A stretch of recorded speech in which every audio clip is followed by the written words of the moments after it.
चाहिँ सबै कुराहरू ठिकठाक जस्तो देखिन्छ बाहिर रूपमा हेर्दाखेरि। परमेश्वरले चाहिँ यो धनी मानिसलाई के रिभिल गरिदिनु भयो भन्दाखेरि उसको हृदयको अवस्था के उसको भित्री अवस्था उसको मोह केमा थियो भन्ने कुरा रिभिल गरिदिनु भयो, देखाइदिनु भयो। हुन त ऊ आफै प्रभुलाई खोज्दै गएको छ होइन, उसलाई प्रश्न सोध्न गएको छ। अनि उसको हृदयको अवस्था जब परमेश्वरले प्रभु येशूले रिभिल गरिदिनु भयो त्यो रेभेलेसनलाई उसले के गर्न सकेन, उसले स्वीकार गर्न सकेन। उसको हृदयको अवस्था कस्तो, उसले भलै उसले बाहिरी सबै आज्ञा पालन उसले बच्चैदेखि नै बुवा आमालाई आदर गर्ने कुरा, चोरी नगर्ने कुरा, व्यभिचार नगर्ने कुरा सबै आज्ञाहरू पालन गरेको राम्रो थियो। त्यो ठिक हुँदै पनि उसको भित्रको एट्याचमेन्ट छ नि, उसको हृदयको एट्याचमेन्ट जुन कुरासँग थियो त्यो कुरालाई प्रभुले के गरिदिनु भयो, रिभिल गरिदिनु भयो। तिमीसँग अझै एउटा कुराको गति छ भनेर प्रभुले देखाइदिनु भयो। उसको हृदयको अवस्था देखाइदिनु भयो, उसको हृदयको मोह होइन, उसको मोह वास्तवमा उसको मोह केमा छ भन्ने कुरा देखाइदिनु भयो।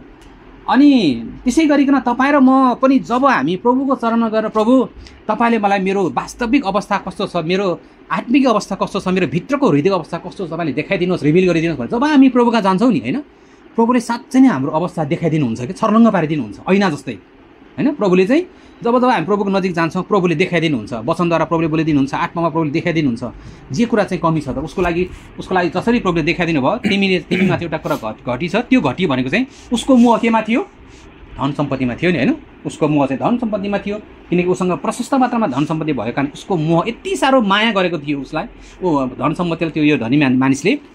परमेश्वर येशूले चाहिँ के चाहनु भएको थियो भन्दाखेरि चाहिँ त्यसबाट पश्चाताप गरेर धनलाई प्रेम गरे त्यो मोहबाट फर्केर पश्चाताप गरेर प्रभु कहाँ फर्केको प्रभु चाहनुहुन्थ्यो। प्रभुले चाहिँ उसलाई माया गरेर हेर्नुभयो भने उसलाई यति साह्रो माया गरेको थियो प्रभुले, उसलाई त्यसबाट बचाउन चाहनुभएको थियो कि धन सम्पत्तिको मोहबाट पश्चाताप गरेर फर्केर प्रभुलाई माया गरेको प्रभु चाहनुहुन्थ्यो।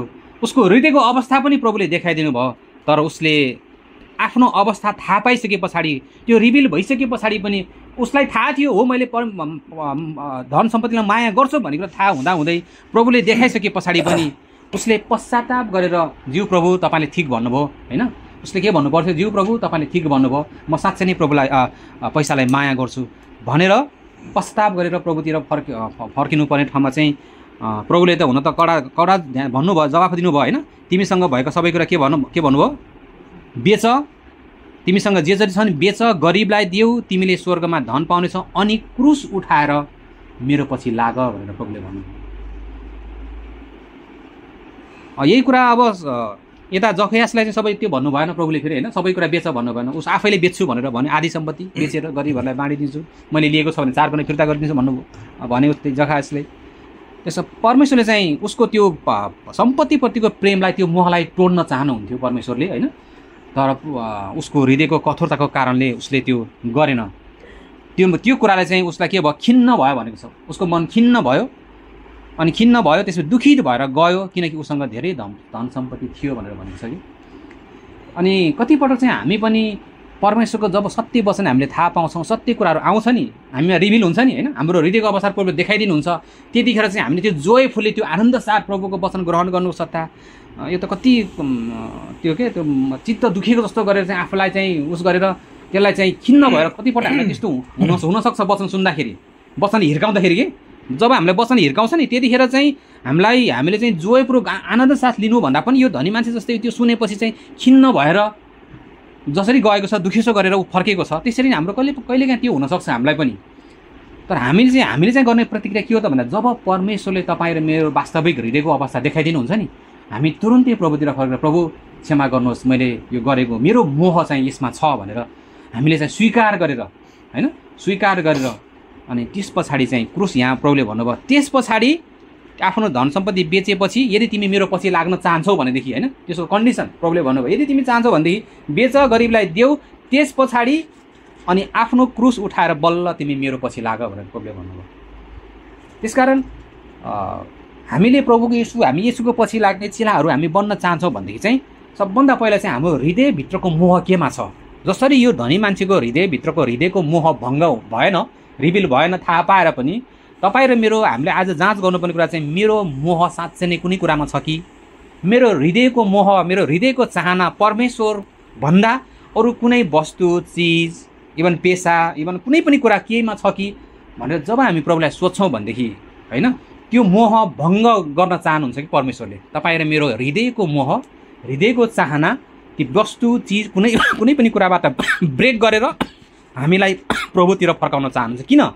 किनकि परमेश्वरले प्रभुले हामीलाई के गर्नुहुन्छ, अति नै माया गर्नुहुन्छ। धनी व्यक्तिलाई जस्तो उसलाई यति साह्रो माया गर्नुभएको थियो फर्काउनको लागि, त्यसरी नै प्रभुले पनि यति साह्रो प्रभुले हामीलाई माया गर्नुहुन्छ। माया गर्ने व्यक्तिलाई चाहिँ प्रभुले के गर्नुहुन्छ, चेतावनी दिनुहुन्छ, हप्किदिनुहुन्छ। अनि त्यसपछि चाहिँ अनि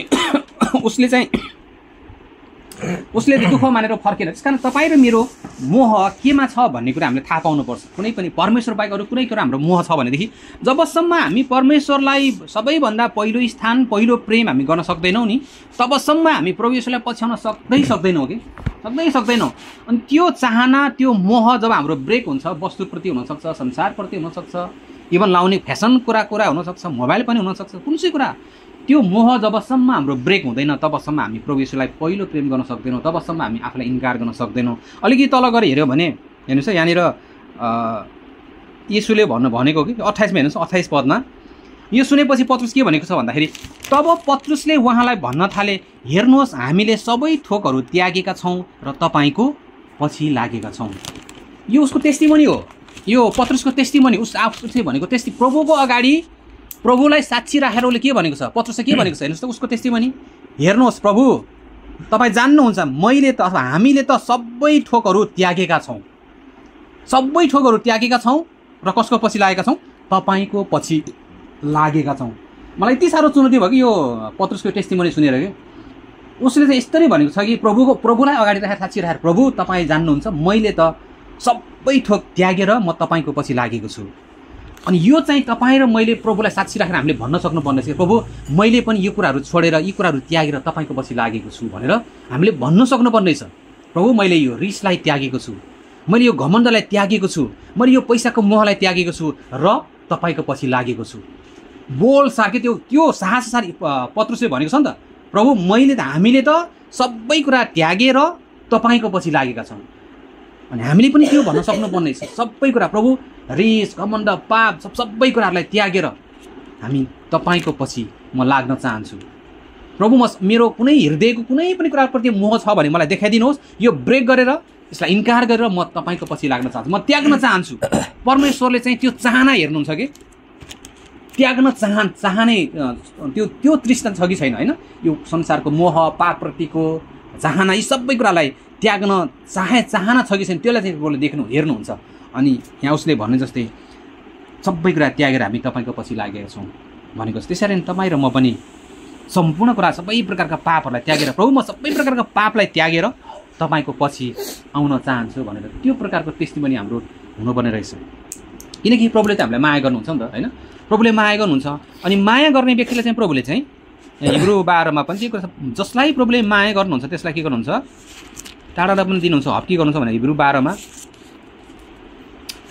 यो पद पनि हेरौँ एकचोटि। हिब्रू 12को 5मा है, हिब्रू 12को 5मा पनि, अनि तिमीहरूले यो अर्ती बिर्सिएका छौ जसले तिमीहरूसँग छोराहरूसँग झैँ कुरा गर्दछ, हे मेरो छोरा परमप्रभुको टाढनालाई तुच्छ नठान, न त उहाँद्वारा तिमीले हप्की पाउँदा हताश नहो, निराश नहो, दुखी नहो भनेको छ। तर यहाँ चाहिँ हप्की पाउँदा धनी मान्छे के भयो, खिन्न भयो नि है। अनि यो धनी मान्छे हप्की पाउँदा खिन्न भयो। र हामीले हप्की पाउँदाखेरि खिन्न हुन नहुने रहेछ कि। कहिले काहीँ चर्चको पूर्वीबाट कडा वचन आउँछ नि, हामीले सुन्छौँ कतिपल्ट एकदमै कडा आएर जस्तो लाग्छ। त्यतिखेर चाहिँ हाम्रो कतिजना विश्वासीको चाहिँ अलिक खिन्न भएछ लाग्छ कि मलाई, त्यो कडा आएर कि धेरै कडा। तर यहाँ खिन्न होइन कि, त्यो चाहिँ के हो त भन्दा यो चाहिँ परमेश्वरले हामीलाई प्रेम गर्नुभएको कारणले गर्दा, होइन, हामीलाई चाहिँ निर्माण गर्न चाहनु भएको कारणले गर्दा प्रभुले हामीलाई चाहिँ उहाँको पछि ल्याउन चाहनुहुन्छ नि त, हामीले उहाँको पछि जान चाहन्छ। त्यसकारण त्यो टाढामा आउँदाखेरि त्यो कडा कतिपटक हप्की आउँदाखेरि चाहिँ यहाँ भनेको छ तिमीहरूले हप्की पाउँदा हताश नहो, दुखी नहो। किन? अनि 6 पदमा, किनभने जसलाई परमप्रभुले प्रेम गर्नुहुन्छ उसलाई के गर्नुहुन्छ, टाढना पनि दिनुहुन्छ। त्यहाँ के छ एनबिएसमा, टाढनै छैन है, टाढना दिनुहुन्छ भनेको छ नि, टाढना दिनुहुन्छ। अनि आफूले अपनाएको हरेक छोरालाई कोर्रा पनि लगाउनुहुन्छ भनेको छ भने त्यो प्रकारको साह्रो गाह्रो पनि प्रभुले हामीलाई हुन दिनुहुन्छ। किन भन्दाखेरि उहाँले हामीलाई माया गर्नुहुन्छ। तल भनेको छ नि, यदि टाढना सक्यो भनेदेखि के हुन्छ, तिमीहरूसित चाहिँ छोराछोरी झैँ व्यवहार गर्नुहुन्छ। कुन छोरालाई होला जसलाई बुबाले टाढना नै दिँदैन भनेको छ। यदि टाढना हामीले पाउँदैन भनेदेखि, हप्की नै पाउँदैन भनेदेखि त कसरी हामीले प्रभुले प्रेम गर्नुहुन्छ भने थाहा पाउनु। तपाईँ म साँच्चै नै उहाँको छोराछोरी बन्न चाहन्छ, उहाँलाई पछ्याउन चाहन्छु भने उहाँले हामीलाई प्रेम गर्नुहुन्छ, प्रेम गर्नाले उहाँले हप्काउनुहुन्छ, ताडना दिनुहुन्छ। जब हामीलाई वचनबाट प्रभुले त्यसरी दिनुहुन्छ नि, वचनबाट रिभिल गरिदिनुहुन्छ, हामी खुसी साथ जोय साथ प्रभु धन्यवाद, तपाईँले मेरो हृदयको अवस्था देखाइदिनु भयो, क्षमा गर्नुहोस्, पश्चाताप गरेर म तपाईँतिर फर्किन चाहन्छु भने त्यो चाहना हामीमा हुनुपर्ने छ कि। अनि प्रकाशमा पनि त्यस्तै कुराहरू प्रेम गर्नेलाई उहाँले कतिमा 3 अध्यायमा होइन, प्रकाश 3 कतिमा 3को कतिमा 19 तिर हेर्नु है, 3को यहाँ पनि यस्तै प्रकारको 3को 19 तिर यहाँ 19मा हेर्नुहोस्, यहाँ पनि जतिलाई म प्रेम गर्छु तिनीहरूलाई म हप्काउँछु र ताडना दिन्छु, यसकारण जोसिला हो र पश्चाताप गर। के को लागि रहेछ ताडना दिने? पश्चाताप गर्नको लागि रहेछ कि है। पश्चाताप गर्नको लागि प्रभुले हप्काउने रहेछ, ताडना दिने उहाँतिर फर्कनको लागि रहेछ। तर यो धनी मान्छेले त पश्चाताप गरेन। प्रभुको उद्देश्य के थियो? पश्चातापमा डोराउनु थियो नि त त्यो धनी मान्छेलाई। उहाँले त प्रेम गर्नुहुन्थ्यो, उहाँले त धनी मान्छेलाई बचाउन चाहनुहुन्थ्यो, उद्धार गर्न चाहनुभएको थियो, अनन्त जीवन दिन चाहनुहुन्थ्यो, पश्चाताप गरेको चाहनुहुन्थ्यो। वास्तवमा परमेश्वरले हामीलाई प्रेम गर्नुको कारण चाहिँ, हप्काउनुको कारण के रहेछ? पश्चातापमा आउनको लागि, पश्चातापमा ल्याउनको लागि रहेछ कि। किन पश्चातापमा आउनु पर्यो? किन भन्दाखेरि यसको यो 3 अध्यायलाई अलिकति माथि हेऱ्यो भनेदेखि चाहिँ उनीहरूले आफैले के सोचेका थिए भन्दाखेरि, किनभने 17 पद है उनीहरूको अवस्था, किनभने तिमी भन्छौ म धनी छु, आइम ओके होइन, मलाई ठिक छ, म धनी छु, धनवान भएको छु र मलाई कुनै कुराको खाँचो छैन, तर आफू चाहिँ तर अभागी, दयनीय, कङ्गाल, अन्धा र नाङ्गा छौ भने तिमी जान्दैनौ भनेर भनेको छ कि। उनीहरूको आफ्नो दृष्टिमा चाहिँ उनीहरू ठिक थिए कि, फेरि उनीहरूको आफ्नो दृष्टिमा हामीलाई ठिकै भयो जस्तो लाग्थ्यो। उनीहरू त्यो मण्डलीका लाउडाकियाको मण्डलीका विश्वासीहरूले चाहिँ हामीसँग धन छ, हामीसँग सबै कुराहरू छ, अभाव केही पनि छैन, सबै कुरा ठिकठाक भएको अवस्था कि। यो चाहिँ धेरै डरलाग्दो कुरा रहेछ कि। सबै कुरा ठिकठाक भएछ देखिनु कि, सबै कुरा ठिकठाक भएछ देखिनु, तर केही पनि ठिकठाक नभएको फेरि भित्री रूपमा कि। बाहिरी रूपमा सबै कुरा ठिक भएको देखिनु, तर भित्री रूपमा खोक्रो हुनु कि। यो चाहिँ डेन्जर अवस्था हो। अनि त्यो भित्री रूपमा खोक्रो भएको अवस्था उनीहरूले थाहै पाएन कि। तर प्रभुले थाहा पाउनु भयो। त्यस कारण प्रभुले के भन्नुभयो? तिमीहरू यति साह्रो दयनीय छौ, यति साह्रो नाङ्गा छौ, यति साह्रो तिमीहरू अभागी छौ, यति साह्रो कङ्गाल छौ, अन्धा छौ, नाङ्गा छौ, तिमीलाई थाहै छैन। त्यस कारण तिमीले थाहा पाउन चाहन्छौ भनेदेखि म तिमीलाई सल्लाह दिन्छु, धनी हुनलाई मबाट खारिएको सुन किन, पहिरनलाई आफ्नो नग्नलाई ढाक्न सेतो वस्त्र किन, देख्न सक्नलाई आफ्नो आँखाहरू मलम लगाऊ, मलम किन भनेर भनेको छ। त्यो भनेको चाहिँ प्रभुको अगाडि गएर किन्ने भनेको त मूल्य चुकाउने हो होइन, मूल्य चुकाउने कुरा छ, प्रभुको अगाडि किन्ने कुरा छ। अनि त्यो जब प्रभुको अगाडि त्यसरी हामी जान्छौँ नि, त्यसपछि परमेश्वरले चाहिँ उनीहरूको अवस्था पनि, लाउडाकियाको मण्डलीको अवस्था पनि प्रभुले देखाइदिनुहुन्छ। अनि जतिलाई म प्रेम गर्छु, हप्काउँछु भनेर प्रभुले भन्नुहुन्छ, यसकारण तिमीहरू जोसिला हो र पश्चाताप गर भनेर प्रभुले भन्नुभयो। अनि त्यसरी नै तपाईँ र मलाई पनि प्रभुले जब प्रभुले हामीलाई वचनद्वारा हिर्काउँछ, जब हामीलाई गाह्रो कडा वचनहरू आउँदछ, हामी सुन्छौँ, त्यसलाई हामी चाहिँ यो चाहिँ मेरो लागि हो, मेरो हृदयको अवस्था प्रभुले रिभिल गरिदिनु, यसलाई म जोयफुल्ली ग्रहण गर्नुपर्छ, म पश्चाताप गरेर पर्खिनुपर्छ, मेरो हृदयको चाहना यो कुरामा थियो, यसलाई म ब्रेक गरेर अब म सबै कुरा त्यागेर प्रभुको पछि लाग्न चाहन्छु, किनकि प्रभुले मलाई माया गर्नुहुन्छ होइन। यो चाहिँ हामीले कहिले जिन्दगीभर हामी कहिले पनि नभुल्ने शब्द थियो। प्रभुले चाहिँ हामी जस्तो सुकै अवस्थामा पनि प्रभुले चाहिँ हामीलाई माया गर्नुहुन्छ। उहाँले माया गर्न कहिले पनि छोड्नुहुन्न कि। यो भनेको उहाँको अनकन्डिसनल हो, यो चाहिँ निस्वार्थ निशर्त। परमेश्वरको प्रेममा शर्त भनेको छँदै छैन होइन, कुनै पनि उसमा शर्त भनेको छैन। प्रभुले हामीलाई यति साह्रो माया गर्नुहुन्छ, जहिले पनि हामी उहाँ कहाँ फर्केको चाहनुहुन्छ। यहाँ भन्यो नि पश्चाताप गर, किन प्रेम गर्नुभयो, किन टाढा दिनुभयो किनकि यो हेतुले कि ताकि तिमीहरू पश्चाताप गरेर मतिर फर्क, कि कुनै पनि कुराको मोहबाट तिमीहरू अलग भएर तिमीहरूको हृदयको चाहना, तिम्रो हृदयको मोहहरूलाई त्यागेर मलाई पछ्याऊ भन्ने प्रभु इच्छा थियो। अनि त्यसकारण प्रभुले चाहिँ प्रभुले दिनुभएको आज्ञाहरू चाहिँ कसको लागि भन्दा हाम्रै भलाइको लागि हो, हाम्रै आत्मिक उत्थानको लागि हो होइन। परमेश्वर जति पनि आज्ञाहरू प्रभुले हामीलाई दिनुभएको छ यो सबै हाम्रो भलाइको लागि हो, हाम्रो आत्मिक उत्थानको लागि हो, हामी प्रभुसँग घनिष्ठ हुनको लागि हो। यसले जहिले पनि हामीलाई आत्मामा बलियो बनाउनको लागि, उहाँसँग घनिष्ठमा बन्नको लागि जहिले पनि सहायता गर्छ प्रभुको आज्ञाले। प्रभुको आज्ञा हामी कहिले पनि कमजोर बनाउँदैन। त्यसकारण जब हामी प्रभुको वचन सुन्छौँ, मनन गर्छौँ, यसले हामीलाई आत्मिक रूपमा निर्माण गर्छ, बलियो बनाउँछ। त्यसकारण हामी प्रभुको वचनलाई हामी मनन गर्ने गरौँ होइन, वचन आएको वचनलाई हामी ग्रहण गरौँ, जोयफुली ग्रहण गरौँ र बारम्बार प्रभु कहाँ गएर प्रभुलाई भनौँ, प्रभु मेरो आत्मिक अवस्था कहाँ छ, प्रभु मेरो हृदयको चाहना मैले आफैले हेर्दाखेरि मलाई ठिकठाक जस्तो लागे तापनि प्रभु तपाईँले मेरो रियालिटी, मेरो वास्तविकता के छ, मेरो भित्रको कुरा के छ प्रभु तपाईँले मैले देखाइदिनुहोस् भन्यो भनेदेखि जसरी धनी मानिसलाई तिमीमा अझै एउटा कुराको घटी छ भनेर देखाइदिनु भयो नि, त्यस्तै प्रभुले जब प्रभुले देखाउनुहुन्छ, प्रभु यसलाई म पश्चाताप गर्न चाहन्छु, त्याग्न चाहन्छु, छोड्न चाहन्छु र म तपाईँको पछि लाग्न चाहन्छु भनेर जब हामी प्रभु कहाँ जान्छौँ भनेदेखि तपाईँको जीवनमा, मेरो जीवनमा प्रभुले ठुलो काम गर्न सक्नुहुन्छ है। त्यस कारणले परमेश्वरले हामी सबैलाई प्रेम गर्नुहुन्छ, प्रेम गर्नेहरूलाई उहाँले हप्काउनुहुन्छ, ताडना दिनुहुन्छ। त्यो ताडनामा हामी दुखी हुने होइन, खिन्न हुने होइन, बरु प्रभुलाई धन्यवाद दिएर अझै उत्साहित भएर अझै उनीले भने चाहिँ अझै उत्साहित भएर प्रभु धन्यवाद भएर भनेर अझै आफ्नो हृदयका कुरालाई थाहा गरिसकेपछि पश्चाताप गरेर प्रभुतिर फर्क्यौँ भनेदेखि अनि प्रभुको पछि हामी निरन्तर लाग्न सक्छौँ।